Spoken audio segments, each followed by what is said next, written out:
Good evening. Hello. Hi, everybody.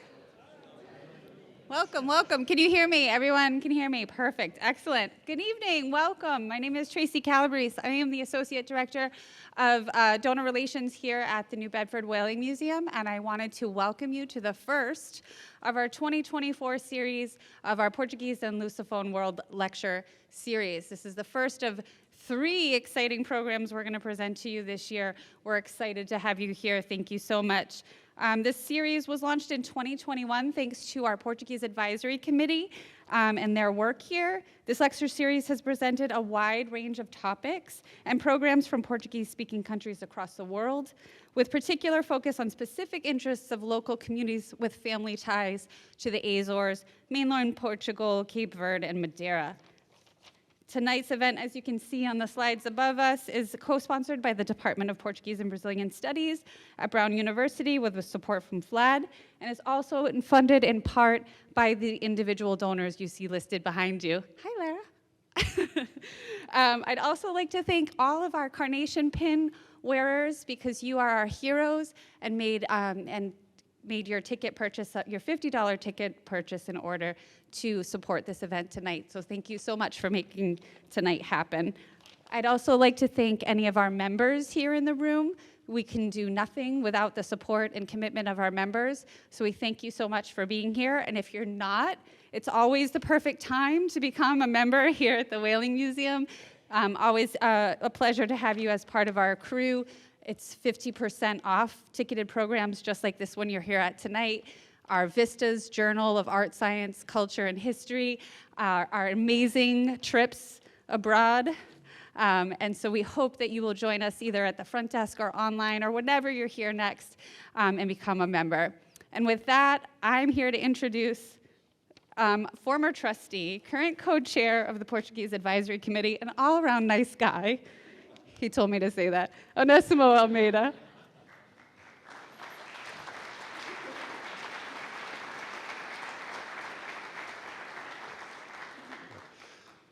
She asked me, what do you want me to tell people about you? And I said, just tell me, this guy is going to introduce the speaker. So I said, well, add the word nice guy. Okay. So it's because she said, is that all? I said, yeah, just add nice guy. So, thank you. Pleasure to see this big turnout. And we started this series, as you heard, a few years ago. And I'm speaking, I'm not alone here. I'm a co-chair, so my chair, because the chair of a committee has to be a trustee. I was a trustee for 6 years, so I'm out. Gil Perry is now the trustee, so he is the chair. I'm co-chair with him. And it has been wonderful to see this growing, because we're doing quite a few things. Those of you who missed the exhibit of the artist, the Azorian artist, Domingos Rebelo, that was here for almost a year, missed a great event. We're doing all sorts of lectures about touching Portuguese-American topics. One of them was about John dos Passos, a great American writer that was of Madeiran descent. Another one was about cod fishing in Newfoundland. And we had a professor of economics from the University of Coimbra was here. So we've been having quite a few, but we've been trying to attract people who don't usually, are not interested in Portuguese things, but the topics are so interesting that you do miss quite a bit if you don't come. So hopefully we have some of the new faces here. We hope to have them become regulars and tell their friends that we have 3 lectures. We have once was Maria Lawton was here. We are going to have Catherine Vaz, a great Portuguese-American novelist. She's going to come in September. And we try to diversify the topics. One of the topics is going to be by this professor at Yale, who has done a lot of research on the Portuguese music left in India since the 1500s. And he has recorded music that Indians nowadays still sing, and they heard from centuries, from many, many years ago, and they still sing them. So as I said, we try to diversify the topics. But here today we are going to hear a non-Portuguese speaker. We did not pick this day. It just happened that today it's a great festive day in Portugal. It's the day of the 50th anniversary of the Carnation Revolution. The museum is very busy with events. There's so many events here that it's very hard to pick a date. So they tell us with almost 1 year in advance. So they told us, April 25th, it's for you, it's open. So I said, okay, then we're going to have at Brown Duncan Simpson, who has been doing a lot of research on the Estado Novo, which was the regime established in Portugal by Salazar, the dictator, and it would be great to have him speak. So it's interesting because he's not Portuguese. He's not even English because his parents are English, but he was born in Paris, and then he went to England when he went to school for school when he was young. He spent 1 year in England, and he still today speaks French with his sisters when they get together because they grew up together in France, and with his parents he speaks English, and then he went to England when he was 18 to study. So, but I thought it was interesting to hear one non-Portuguese talk about the revolution. So since he's a speaker, I'm going to shut up, and I will just read a summary of his accomplishments. Duncan Simpson is a FLAD. FLAD is a Portuguese, the Luso-American Foundation for Development. FLAD is co-sponsoring with Brown this event. He's a visiting professor in the Department of Portuguese and Brazilian Studies at Brown. He is a FCT, which is the Science Foundation Portugal Research Fellow at the Institute of Social Sciences at the University of Lisbon. His research focuses on public letter writing in Salazar's Portugal, 1933-1974. He gained his PhD at King's College, London. His doctoral thesis examined the relations between the Catholic Church and the Salazar dictatorship. He's the author of 2 books and numerous book chapters and articles, and has taught various courses in contemporary European history in Portugal, France, and the US. As a Marie Curie Fellow at the Institute of Social Sciences of the University of Lisbon from 2019 to 2021, he completed a history of the Salazarist political police, PIDE, from below, combining the methodologies of oral history, opinion surveying, and archival research. It's my pleasure to introduce to you my great friend and great scholar, Duncan Simpson.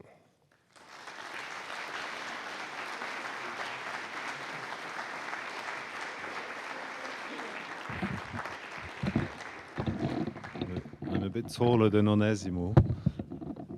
Also, I need to try and get rid of this. Okay, here we go. Okay, thank you. First, I'd like to thank everyone at the Whaling Museum, New Bedford, for the invitation. First, for organizing this event, and then for thinking about me as a potential speaker. It's actually quite a big honor for me to be speaking on such an important day as the 50th anniversary of the Vincing de Abril, which, as I have been following in the media today in Portugal, has been celebrated on a massive scale in Lisbon and all around Portugal. So I'm very, very honored to be here. What I'm going to talk about today, I'll try and just put this a bit further down. What I specialize on at the moment, or most recently, has been the Salazarist political police, which most of you must know as the PIDE. Basically the relations between society, Portuguese society in general, and the political police. And I thought it would be probably a good idea in this sense for us to go back in time to pre-25th of April days and see what kind of society the PIDE contributed to imposing on the Portuguese people before the liberation that came with the 25th of April 74, and also treat or analyze part of the revolution itself on the 25th of April, and in the following weeks, and again how the PIDE and society interacted during the immediate aftermath of the revolution. Basically, what's here is exactly what I've just said. So I'll move on to what I wanted to do first. Perhaps is to make sure, make clear that the PIDE obviously was not the sole element participating in this repressive society under the Estado Novo. So it might be interesting, although I've been speaking to some of you outside, and I've noticed that you seem to be very knowledgeable about the situation or about these historical facts and events. So maybe some of this will be a bit boring, this first part, for some of you. If it is, just tell me and I can move on to the more complex part. Anyway, so this is just a very quick, brief look at the general, if I can put it that way, repressive apparatus of the regime. Before the PIDE, we have to think of other institutions such as censorship, for example, which was established very early on in 1926, even before Salazar came to power, even before Salazar. Can you hear me properly? Yeah? Even before Salazar became Minister of Finance in 1928, so during the military dictatorship in 1926, first imposed on the press, on periodical publications, and I've put here, just to illustrate my points, you might be able to read it here. It's it happened during the visit of Marcelo Caetano to Britain, in London, actually, in July 1973, a few weeks, unfortunately for him, after the Viriamu massacre in Mozambique had taken place. So there was, a big international movement of protest against the Portuguese colonialism at the time. And this movement was obviously censored very heavily in Portugal. Hence this example here that we have of the so-called lápis azul, the blue pencil of censorship in Portugal, banning these kind of demonstrations against Caetano at the time. Censorship was extended in '33 to all books in general, whether they be novels or non-fictions, all types of published books. I've put here an example of one of the novels that I consider fundamental in Portuguese literature, which is Gaibeus. Gaibeus, as some of you might know, it was the name given to seasonal migrants from the Beira Baixa, who would move down to the Lisíria and work in the rice fields to earn basically a complement to their meager incomes at a time when obviously working in these fields was very difficult, very dangerous in terms of illness. Even malaria was still very heavily present in the 1930s. And these kind of novels, such as Gaibeus, offer us a good, almost ethnographical study, I would say, of society at the time in the 1930s in the countryside, even if it's heavily influenced by Marxist undercurrents of ideology. It provides really a perfect setting of just how difficult living conditions were from the 1930s, and we know how slowly the improvements of these living conditions would evolve under Salazar. I'll continue in a broader sense before we get to the PIDE. we have to bear in mind as well the impact, the influence of what I've called here the organizations of ideological inculcation, such as the Mocidade Portuguesa, Mocidade Portuguesa Feminina, all these organizations that were meant basically to condition, to fashion the way the Portuguese population would think about itself, think about its relations with the world, fashion the world view that was theirs, basically. In this sense, I think we can also consider it as an element of repression in the broader sense. I would continue with the role of the regular police forces, the PSP and the GNR that everyone still knows as existing in Portugal today, who both of which collaborated heavily with the political police. I mean, when they arrested someone who seemed to have committed a political crime, as was said at the time, they quickly called upon the political police to intervene and handed the prisoner over to them. So the PSP acting more within an urban setting, and the GNR more within the rural setting. So finally, I get to the political police and its establishment.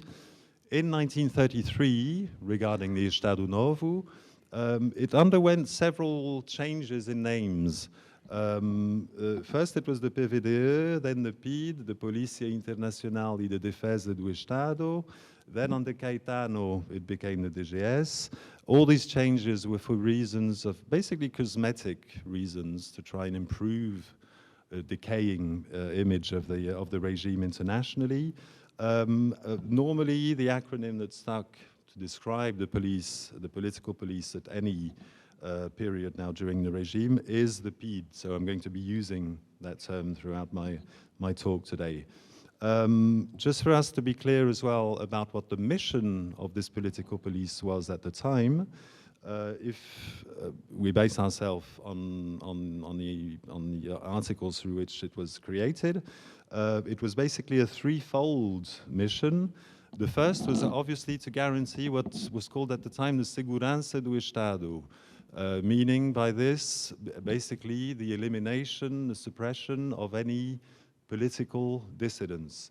The second had to do with border control.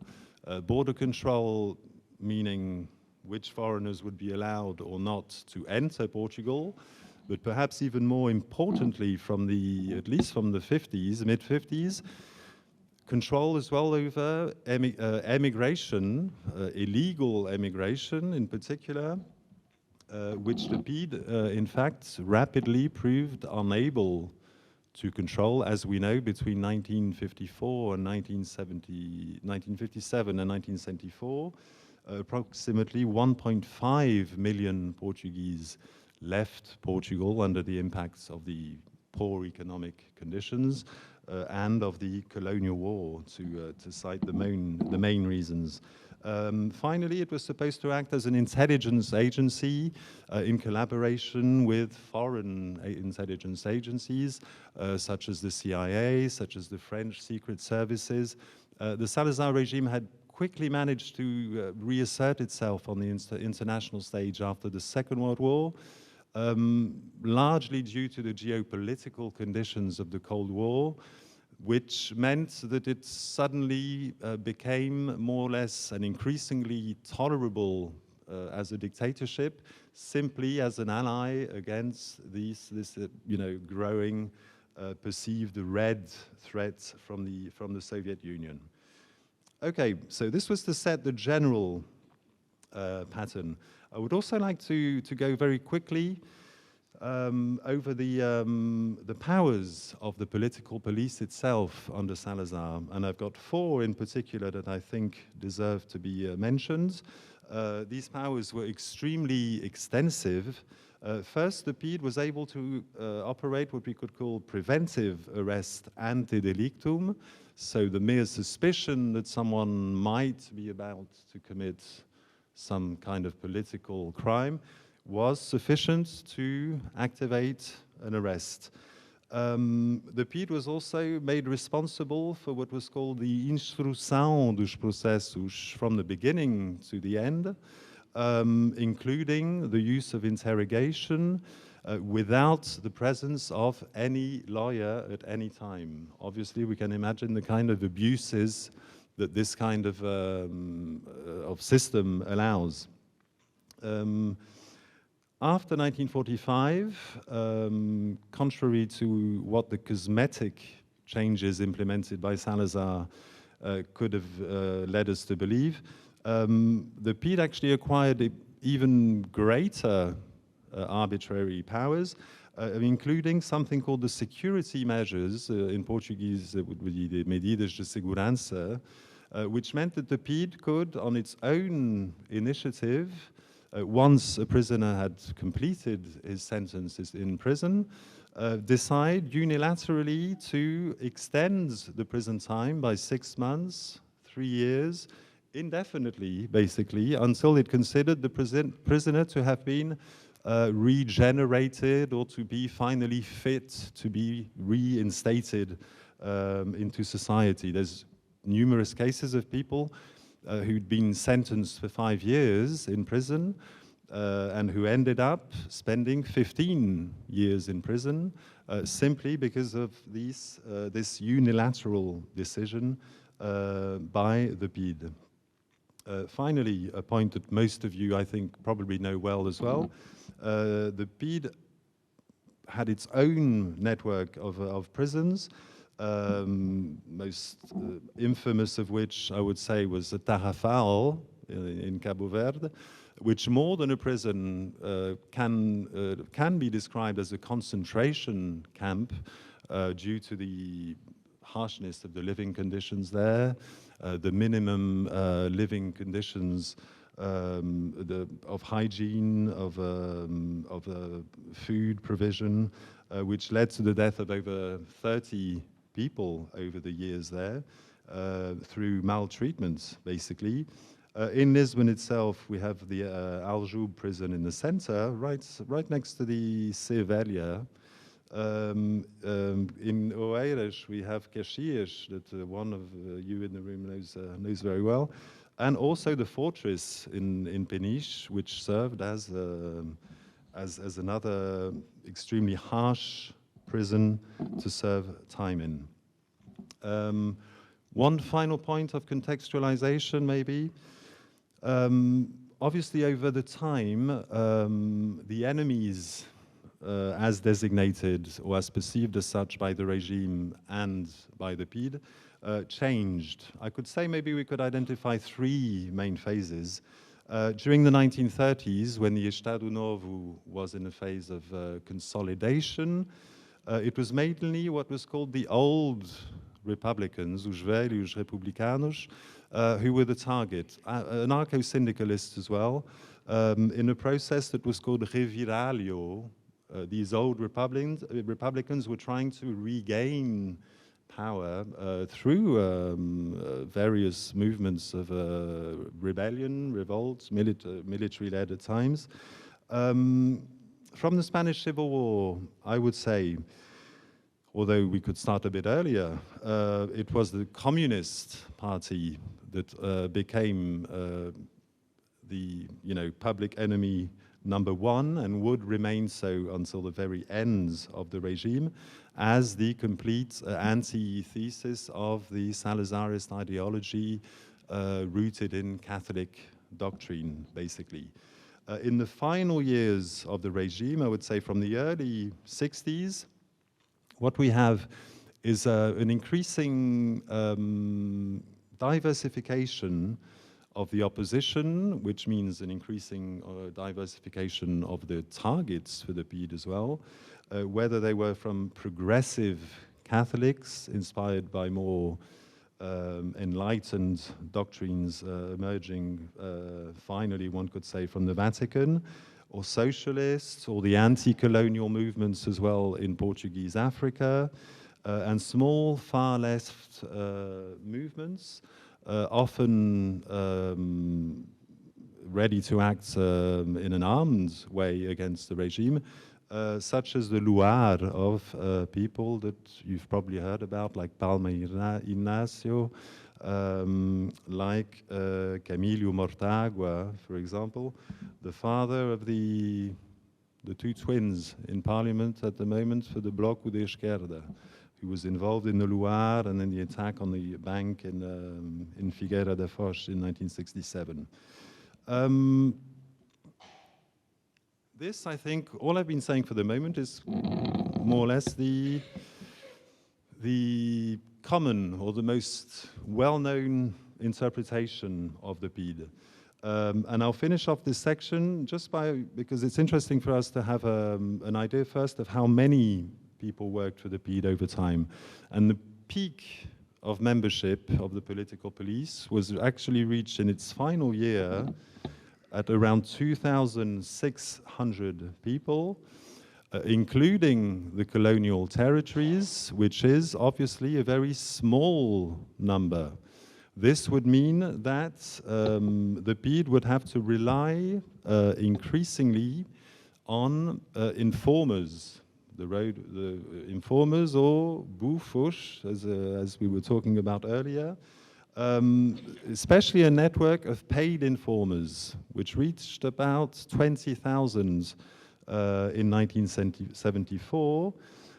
Paid informers could go from informers who were considered very important, for example, if they were able to access communist cells, if they were able to approach main figures of the opposition, such as Humberto Delgado, let's say, to minor figures who were paid less but were still valued for the kind of information they could bring from the roots down to the top.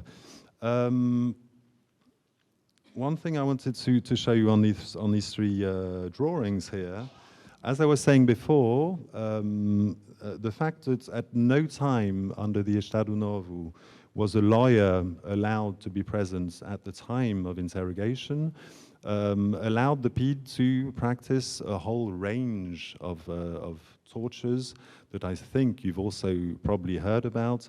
These drawings are actually by a communist militant called Jaime Serra, which he himself drew from his cell in Aljube in 1949. In the center, you see here an example of the statue, a Procura da Estátua, which consisted in forcing the prisoner to stand up, very often with his arms or her arms open up in a cross shape, for as long as the person could possibly endure, without, allowing him to at any time sit down or try to get some rest in any way. There were all forms of slapping, kicking, beating, as James Serra shows from his own case here. And on the right, the picture is of his tiny cell, again in the Aljube,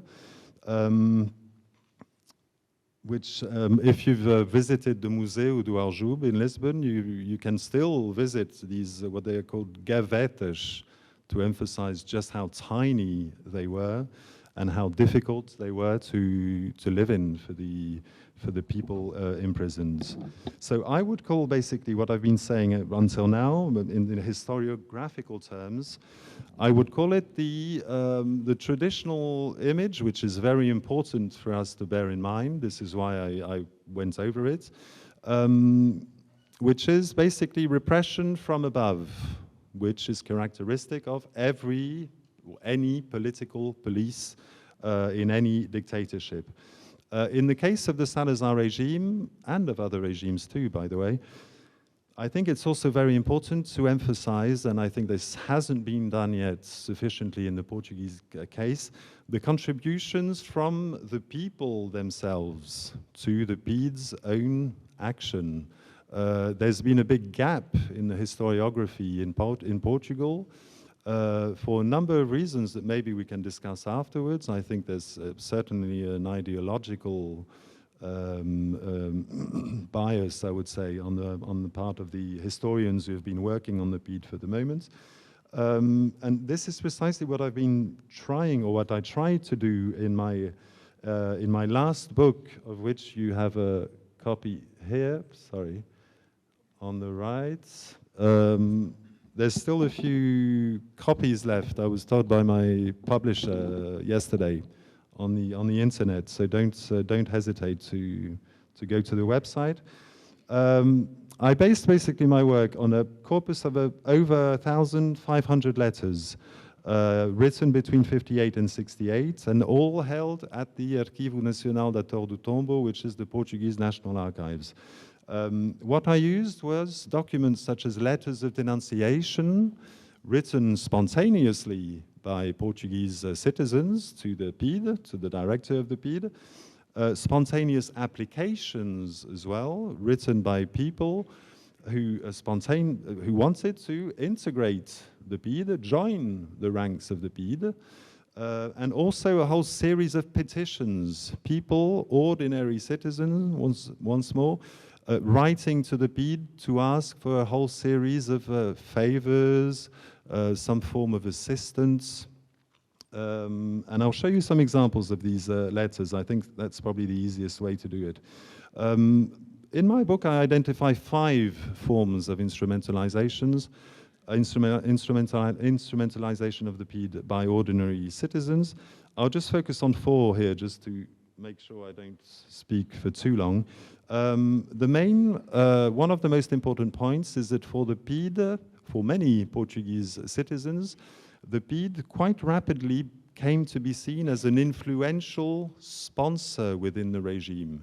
People understood that the PIDE had a lot of influence in the Estado Novo, and that as long as they kept out of politics, which the majority of people did, and I think this was not only an effect of the Estado Novo, but it was something that had been instilled into a vast proportion of the population before the Estado Novo, from the end of the constitutional monarchy under the First Republic, for example, and which is something which is not typical either of specific to the Estado Novo, I would say.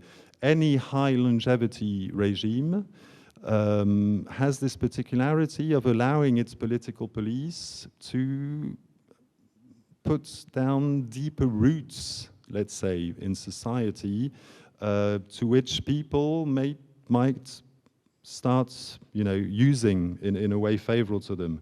I'll give you I have a couple of examples. I'll just give you one, which for me was really a turning point during my research. It's a series of documents that I found in the archives of the Presidency of the Council in Lisbon, which refer to a case in 1964 in which an agent of the PIDE, quite high-ranked, decides to rent a house for the summer in this small place called A da Beja. Not the Beja in the Alentejo, it's closer to Lisbon. Now it's actually part of Greater Lisbon, but at the time it was still, more of a country village. And I expected that, from what I'd read in all the books on the PIDE, I expected that the whole of the population would try to stay clear of this agent from the PIDE soon, because it rapidly became clear in what I was reading that the population knew who he was through intrapersonal relations. But what happened was actually exactly the opposite. A few days after his arrival, most of the villagers got together and decided to go and speak with the agents of the PIDE and ask him if he could help them to get the public lighting system installed for the village, because they'd been asking for it for years. Bureaucracy was blocking their demands, and they thought that maybe this powerful person could help. And in fact, what this PIDE agent did was relay this demand higher up to the hierarchy, within his hierarchy, and it eventually finished on Salazar's own desk.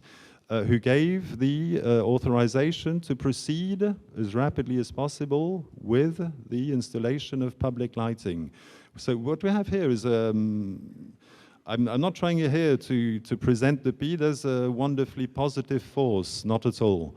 But I'm trying to show that due to certain circumstances, like administrative blockages, poverty that conditioned people as well in what they could achieve or not, it could come to be seen as a usable instrument. And I think this is a perfect case. The PIDE, I think, for many people, and I'm speaking here only from the basis of my corpus of letters, but I've used over 1,500, but there are many more thousands of these letters. So that's why I allow myself to claim that this was a substantial part of the population. Attempted to use the PIDE as an economic opportunity. By this, I mean that thousands of Portuguese people wrote letters to the PIDE asking if they could become an agent of the PIDE, if they could become an informer of the PIDE, claiming that they have the particular abilities to do so. This letter here, maybe I'll take this out for 1 second. This letter here is interesting. For example, I think most of you can read in Portuguese. We have the case of a person writing from the small village of Besteiros, we see up here, writing to the director of the PIDE. He complains about his situation. He's lost an arm, for example, and he's not able to find any work. So he remembered that maybe the PIDE could help him to arrange to get any kind of job or function that would allow him to make a living. And gradually he gets a little bit closer to what he's asking for, and he starts to denounce aqui meliantes que são. I took the names out because maybe these people are still alive, so they asked me at the National Archives to take the names out. But são estes meliantes que não fazem outra vida a protestar sobre o regime de Salazar. So he's giving already three denounced people, as an indication of what he could do in the future for the PIDE. This is not an isolated case, you know, there's thousands and thousands of these letters. What's interesting as well, just for you to see how the work of the historian, let's say, functions in the archives. This is written by a PIDE agent, deve dirigir-se às autoridades locais. So apparently they're not saying no then yet, but they want him first to go through the local administration, which would also have been very close to the regime, obviously. And they still, this is quite incredible, incluir os três acusados neste processo.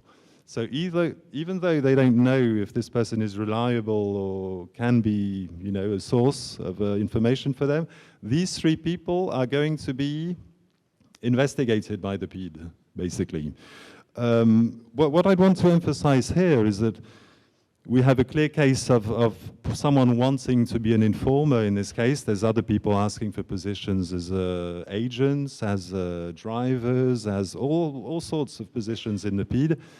What we clearly understand is that 95% of these letters come from people who were from a very low economic or socio-economic status, and basically saw in the PIDE one of the very few possible opportunities for some kind of progress, economically, socially, and even more so since they would be integrating, you know, the source of dictatorial power, let's say, which probably made the PIDE even more attractive for these people.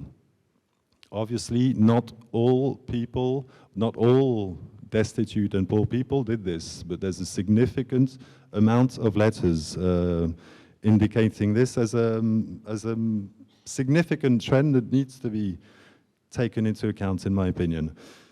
The PIDE was also for other ordinary citizens, what we could call a platform for collaboration with the regime. In this sense, it means simply that these people were in favor of Salazar, in favor of the regime. We tend to forget in a lot of the historiography that's been written about the Estado Novo, it seems that everyone was against the regime, you know, although the historiography has been changing a bit.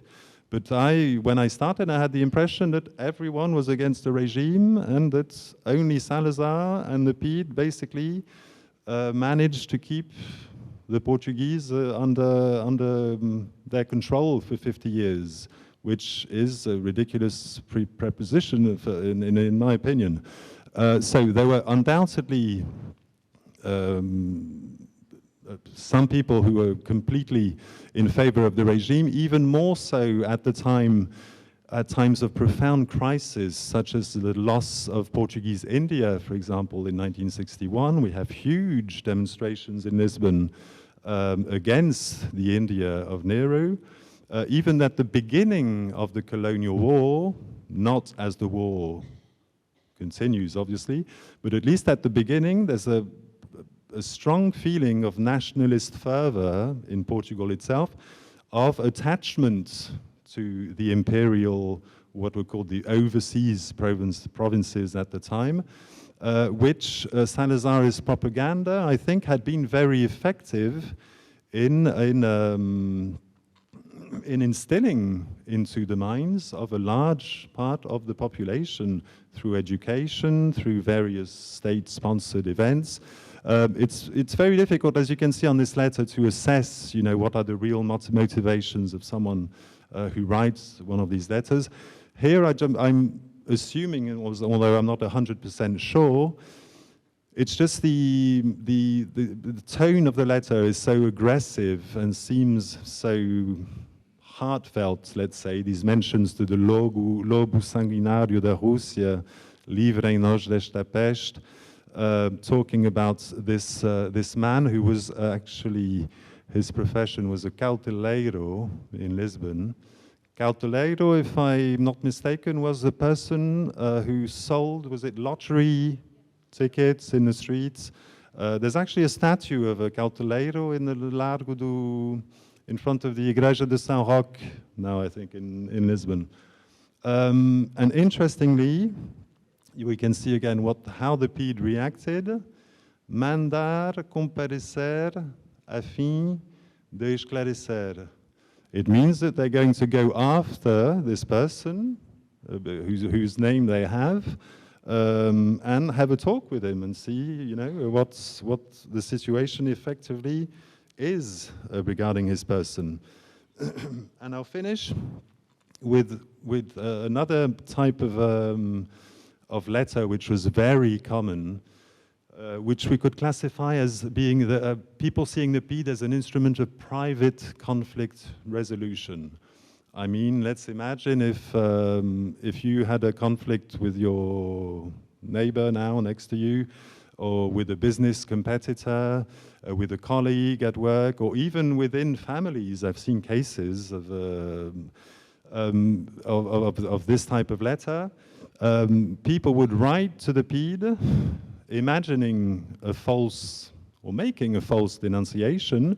In this case, we have someone from Porto, who is writing about one of his colleagues and accusing him of participating in subversive activities, of distributing the journal Avant for the Communist Party. What the PIDE decides to do, you can see, again, it's not always easy to read. Passe-se, I think it's passe-se busca, or faça-se busca, one of the two. Passe-se, no? Passe-se busca. Passe busca. What's clear is that there's the word busca. So again, every letter is taken very seriously. And what's interesting in this case, as is the case in many of these, most of these letters actually, we have the reports of the PIDE agents who actually did the busca, went to the house of these people. the search of the house, and he talked to them, he visited their house, and he says that these people are from a poor origin, but they've managed to improve their situation significantly. Residência muito bem imobiliada. I like the details as well, the description. Com requintes de bom gosto. He's even judging the taste of these people. Tem automóvel e possui uma estufa onde cultiva orquídeas que vende. Okay, so na busca efetuada, so the search was carried out. Nothing was encountered as a suspect. This is also interesting. Pelo contrário, verificou-se que se trata de uma família honesta e católica, so Catholicism associated to honesty immediately, destacando-se na sua biblioteca as obras do padre António Vieira, being a big reference of Catholicism for this PIDE agent, apparently.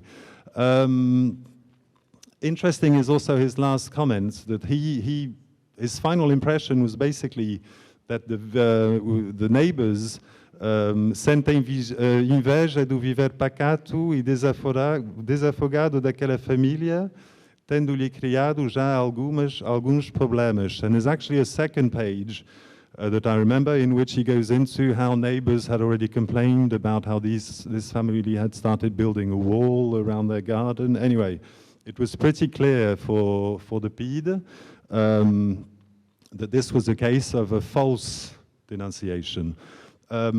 What is interesting as well is that very often the PIDE in this case made a point of trying to find who made the false denunciation, to warn them not to repeat this kind of thing, because it was basically a time-consuming exercise for the PIDE. Just one case beyond, the typology, this kind of typology that I try to do in my book. We have here an example. It can't really be classified as specific. It's written by a lady.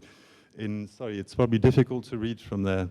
It's written by a lady from Porto in 1963, and basically she's writing to the PIDE director in Porto to ask him if the PIDE could investigate the behavior of her husband-to-be.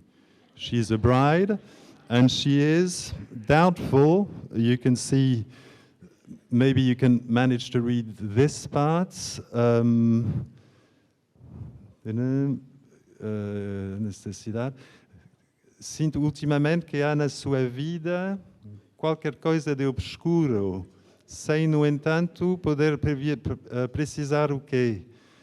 Pedi ao Senhor o especial favor, se ao caso isso for possível, me informar algo da situação moral, civil e política do já citado cavalheiro. So, yeah, so in this case, for those who don't speak Portuguese, it's basically that this bride-to-be is having doubts about the moral behavior of her husband, his political behavior, even his civil status, because she's feeling something that she can't really explain, she says. So she would like the PIDE to investigate.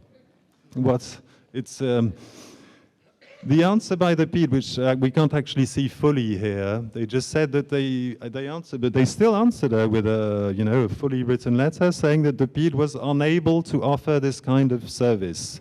So it was the care in answering the letter is also significant, in my opinion, of the way in which the Salazarist authorities always try to establish a relation of confidence with the public, which was also a means of maintaining a relation of ultimately, if not of submission, at least of acceptance of the regime. And I think this kind of quite trivial cases for me are very interesting, because they suggest. I mean, am I getting a bit too long? I can see people starting to look at their watch. Do I have any more time, or I'm being a bit slow, actually? Yeah. I'll be quicker in the next part.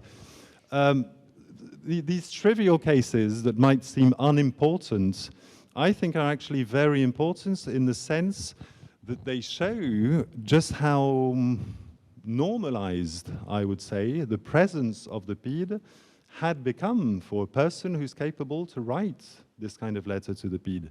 I mean, this person is clearly not afraid of the PIDE.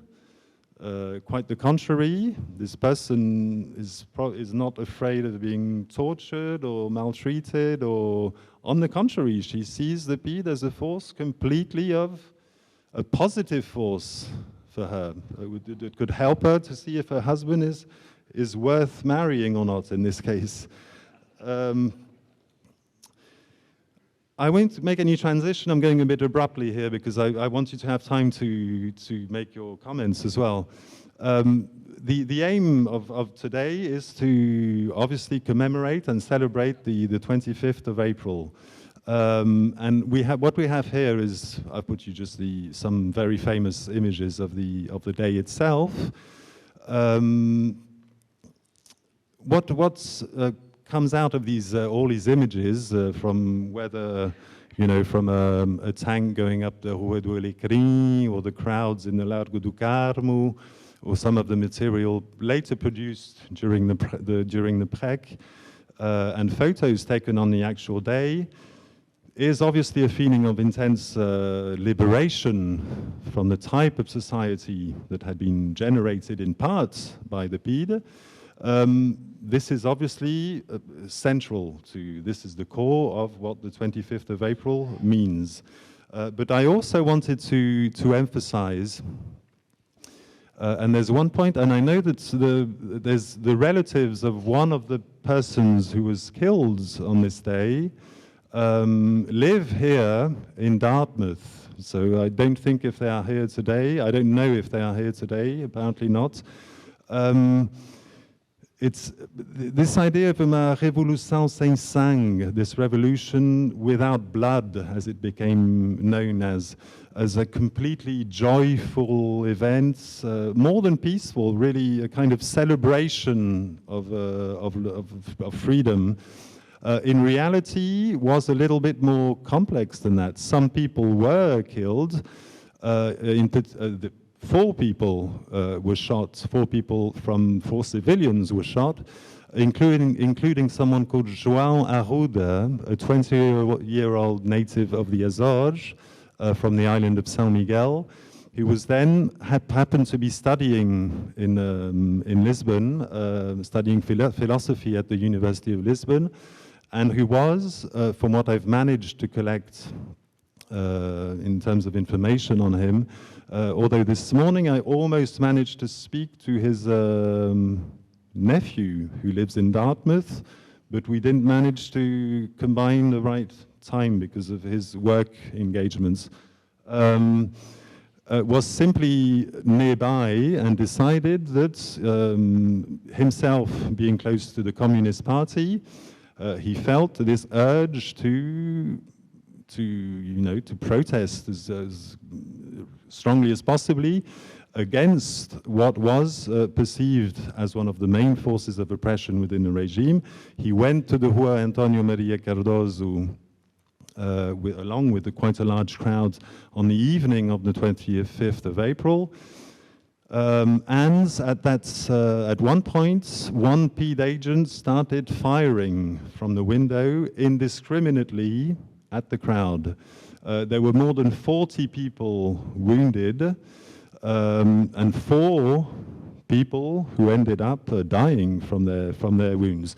I only managed to get 3 photos here. There's no photos available from José Barneto, and the youngest one being Fernando Giesteira, 17-year-old, who apparently had no interest in politics, but who was attracted by the events and somehow not only, I think, wanted to see what was happening, but probably felt an impulse to demonstrate against the political police.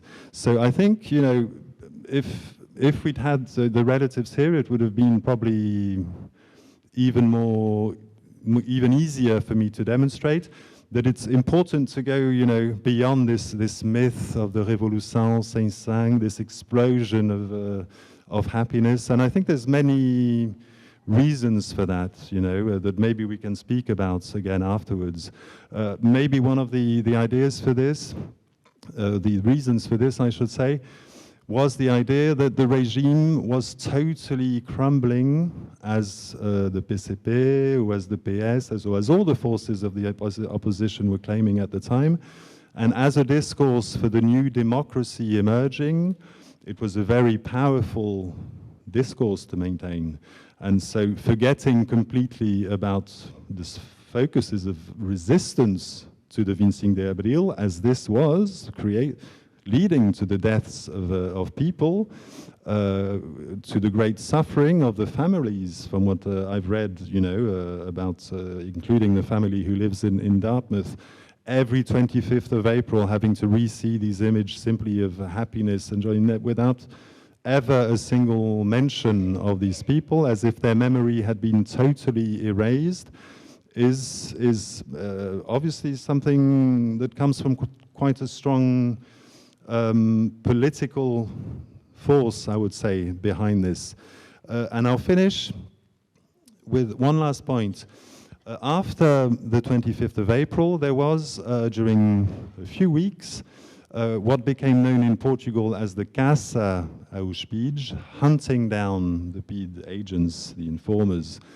We have here very famous cases of PIDE agents being identified in the street and arrested, and it became even some kind of, I wouldn't say a hysteria, but it became a very strong movement in society, to the point that some people, such as this gentleman, and there's hundreds of these cases in the press at the time, had to have a message published in the press to indicate that he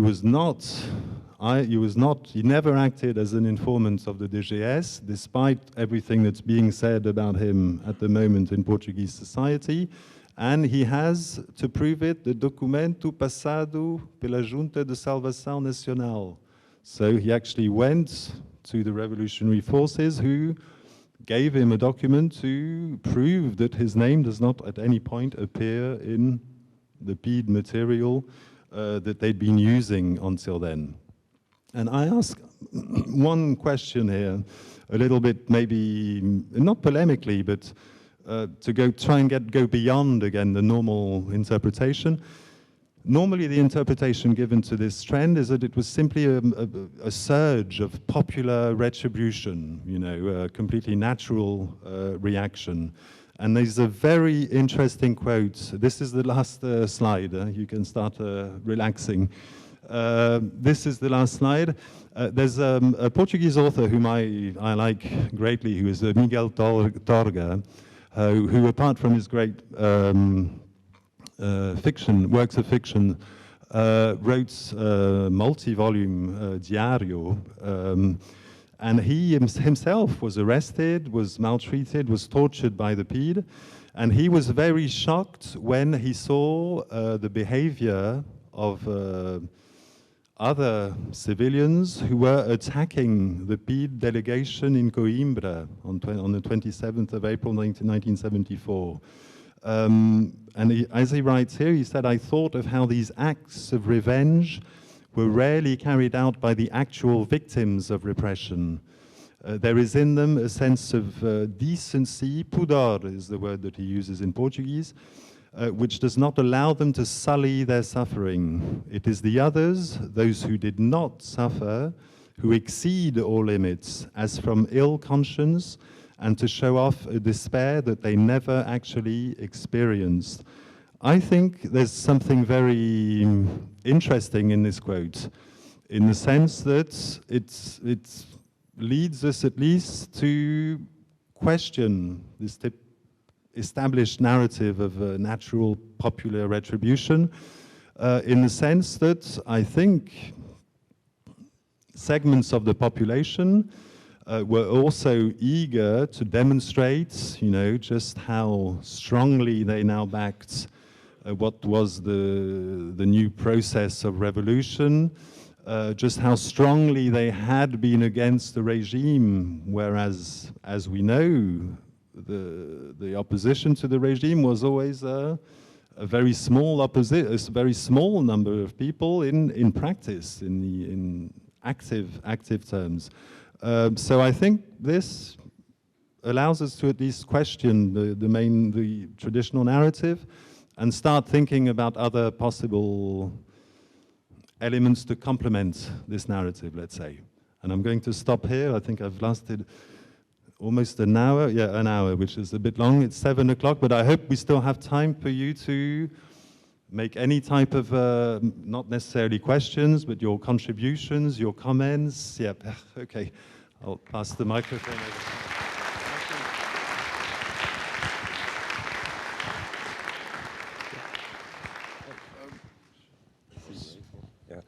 Thank you very, very much. It did not take long at all. Once a speaker asked for forgiveness because he said, oh, I spoke for too long. I left my watch at home. And some guy from the audience said, yes, but you could at least looked at the calendar on the wall. So, but no, you did not. So, yeah. Questions for yes, so, Professor Duncan? Yes. Hi, Kevin Andrade. So just one really quick one and then one maybe more detailed one. Were any of the 4 dead from a freguesia in the município de Chaves? Because I remember talking to a cousin recently about 25 de Abril, and they said they remembered a funeral in their freguesia of a guy killed in Lisbon that day. And secondly, was there any, did you come across in your research any cases of rehabilitation in the PREC or post-revolutionary regime of PIDE agents? I think I should have put it on my slide because the information I used about no work has really been produced, you know, on these four people. Although there's a film has just come out a movie has just come out in Portugal called Revolução Sem Sangue, ironically. And it deals with the case of the deaths of these 4 people. Well, the information I got was actually from the Museu do Aljube, which is one of the safest sources. And I'm pretty sure I remember that one of them came from Chaves. But if you type, you know, one of these 4 names, well, we know that it's not João Arruda. If you type one of the other 3 names, and just put Museu do Aljube, PIDE, you'll get elements of biography, and it'll tell you. But I'm 99% sure that I remember one of them being from Chaves. Yeah, and cases of rehabilitation. No, I haven't come across cases of rehabilitation. What happened was that. That's also perhaps contrary to popular belief in a way, is that hundreds of PIDE agents were arrested after the 25th of April. We often hear this discourse that everyone got away, no one was punished, no one... I think, unfortunately, like it's quite often the case I'm going to say in Portugal, although I love Portugal so much, but I'm thinking of recent cases where it's always the driver who's responsible, where it's always the mordomo, whatever. In this case, it's true that all the main figures, I mean, Marcelo Caetano was allowed to go into exile in Brazil. Américo Tomás as well was allowed to leave. Most of the ministers were allowed to leave. At the end, the only people that remained almost as the only elements to be judged were agents of the PIDE. There were hundreds of trials that took place. What's true is that the sentences given to them were usually very short. I mean, less than 5 years, and usually made even shorter in the name of national reconciliation. But I've never heard of no rehabilitation. I mean, it wasn't really felt, I don't think, that most of them needed rehabilitation. because it was only a very small minority of them who participated in the worst crimes of the PIDE, and those had most of those had managed to flee very quickly on the day of the 25th of April, either to Francoist Spain, for example, which was an obvious place for them to go into exile. Hi, thank you very much for your presentation, Daniela Mello. So my question is about torture and the use of torture. Was it used from the beginning with PVDE, or is it something that developed later? Did it change over time, if that was the case, and how so? And I remember reading, and I'd like, you may or may not know this information, but if you do, I'd love to learn about it, that the CIA manuals on this were recovered from PIDE's offices. The CIA in the 1950s and 60s was training lots of secret polices around the world. I remember they trained the SAVAK in Iran. There's a number of other examples in Latin America. What role did they play with the PIDE in Portugal? And did they learn new things? Yeah. No, definitely. I mean, your first question was, did it begin immediately? Yeah, I mean, it did begin immediately, and it got more and more sophisticated, if we can put it this way. The PVDE was was brutal too from the start, and lacked any form of if we can't really talk of a training in torture, but unfortunately there are techniques of torture. You were talking about the CIA and the contacts that the PIDE had with the CIA in the 1950s. From the CIA, the PIDE learned definitely more sophisticated techniques, such as the use of I know an example of cases of simulating the presence of a relative in the room next door through recordings of their voice and implying that they're being arrested too, and there'd be a whole lot of other methods. So it got gradually more refined and more perverse, let's say, in part due to the contacts with the CIA, without a doubt. But not only the CIA, the French civil service as well, that was involved in torturing during the Algerian War of Independence. And who at the time felt that just like Portugal, or rather that France, just like Portugal, also had the right to maintain its overseas province of Algeria in Africa, because constitutionally it was part of France, Algeria, just as the Portuguese empire was. It's also, I think, important to say when we talk about the violence of the PIDE, that it was very socially selective. I mean, someone like, let's imagine Mario Soares in the 60s, when he gets arrested, eventually deported after the so-called Ballet Rose scandal. When he was arrested by the PIDE, he was called o Dr. Soares. O doutor quer isso, o doutor pode responder a isso. Now, if you try to imagine an agricultural laborer from the village of Corso, that was the center of communist activity, I don't think that anyone there would be called, o doutor quer copo de água. The reports that we have is that the violence increased tremendously in accordance to how low the social status of the person was perceived to be. It's the same with the students, for example. A lot is made of the courage of the students' demonstrations in the 60s and 70s. It's true that there's undeniably a great part of courage there, but it's also undeniable that they never faced, because they were basically the small elite within Portuguese society that could go to university. In 1970, I think 1.2% of the population went to university, 1.2%. So they knew that the treatment they would get would be probably not very nice, but they would never risk any form of serious torture, as indeed turned out to be the case. I hope this answers your question. Thank you.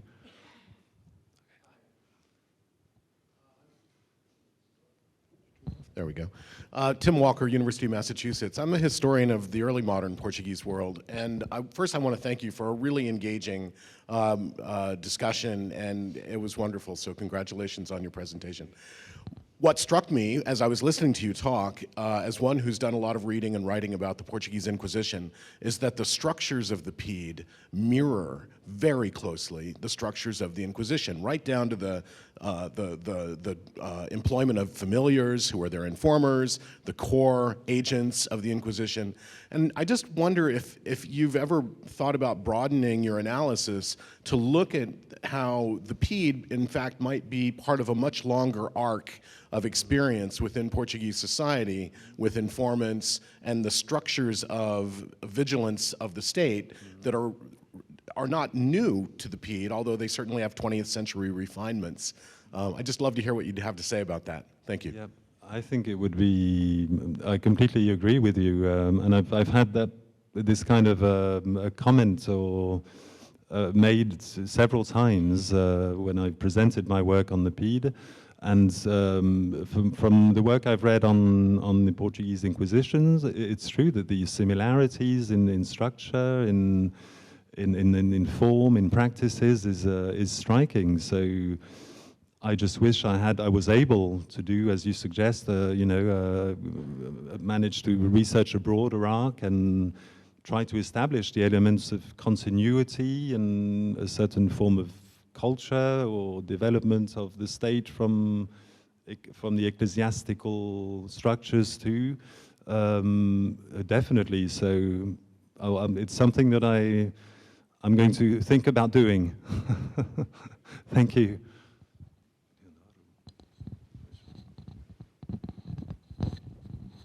Hi, Miguel Muniz. We're actually colleagues at ECS, although we haven't met.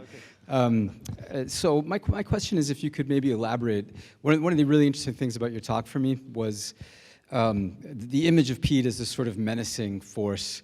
And in fact, as you point out, it was much more complicated than that. And in fact, in local villages, there were at least some factions, I imagine, not among all people, but among certain people that PIDE had a more paternalistic and was a more friendly face. In some ways being, as you point out, almost like customer service agents of the regime. But I wonder if you could maybe elaborate a little bit on that and talk about how PIDE's presence in local villages transformed social life in the village. How did it transform social relations among the people within the communities? If you got a sense of that in the letters, that's all. Thanks. Yeah, thank you. Yeah, I didn't know you were from the ECS, so it's good to have a colleague from from Lisbon right now. I think in order to answer your question, I need to probably have a far larger corpus of letters to see what the exact impact was, in social terms in these smaller villages. I've also done a series of, I did an opinion survey, I did a series of oral interviews as well with people who lived in smaller locations. And in many places, well, no, I wouldn't say most, but quite a few people didn't even know that the PIDE existed. So that wouldn't seem to imply that they had a massive social impact on their life in any of the way that happened in Adabeja, for example. But again, I think, I would need more research to be able to say just how extensive or how deep that effect might have been. Sorry. Thank you for your question. Thank you. We are about 15 minutes past our time. I will take one more question, and then we can encourage you to ask Dr. Simpson more questions in the reception. Okay. Yeah. Yeah. Ah, okay.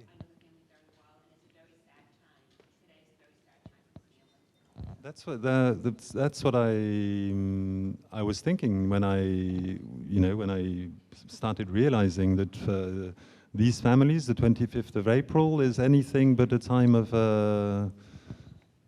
national rejoicing, and maybe that's a reason why I couldn't speak as well to Nathan today. I thought afterwards that's probably one of the reasons, that it's not a moment to be very happy about anything, basically. Yeah. Thank you for telling me that. Yeah. One last one, okay. First of all, I also would like to thank you for a very interesting, very informative talk, presentation. And I'm just curious, I don't know if you have done any comparative studies with other countries. Yeah. And so I'm wondering if there are any similarities between what you described as the relationship between the political police and the Portuguese society with other polices in other countries. Yeah, I think that's a fundamental question. I didn't integrate this here just for us not to exceed even more the given time. But there are both differences and strong elements of convergence, I would say. In all dictatorial regimes with a political police, all of these political polices received spontaneous correspondence from the population. I think in the case of Portugal, it had specificities in the sense that it was such a high longevity regime. And this was propitious for the interiorization of the institutional setup of the regime, including the PIDE, by the population. And the fact that people rapidly understood that if they refrained from politics, they had very little to fear from this political police. This was far less the case in shorter regimes, such if we think of the Nazi regime, for example. Although there are the dynamics of the Nazi regime and the Salazar regime are very difficult to compare. In high longevity regimes, I was talking, I don't think I mentioned it, about the Stasi in in East Germany. There was quite an obvious similarity in the sense that East Germans also felt that due to its power within the regime, which was actually much greater than the PIDE's power within the Estado Novo, the Stasi received a huge amount of petitions from people asking for literally anything, tiles to repair the roofs on their houses, elements missing in a factory on a piece of equipment, and to the point that the Stasi almost became a complement to almost an element of economic coordination for the regime, which was not the case of the PIDE, but which might, start to include aspects of this for sure. The most common in all regimes, all dictatorships, are the letters of so-called private conflict resolution. That's a constant in any type of dictatorial regime. I think this kind of regime, to some degree, probably encourages a certain easily feasible malevolence against someone for personal gain. One very famous example is the case of the communal apartments in communist Russia. The NKVD used to receive thousands and thousands of letters of people living in the same communal apartments, denouncing people living in the room next door, simply in the hope of getting them expelled and getting someone else move in or extend their own position within the FLAD. So that was common to all regimes. And because I sometimes hear that in Portugal, I've had comments in Portugal of people telling me, but you know what the last word of the Lusíadas is? It's inveja. So they have this idea that for some, and almost an anthropological reason, the Portuguese would be naturally envious of others. It's absolutely not the case, obviously, and it's a transnational, international phenomenon. Yeah. Thank you. Thank you very much. Please join us for the reception.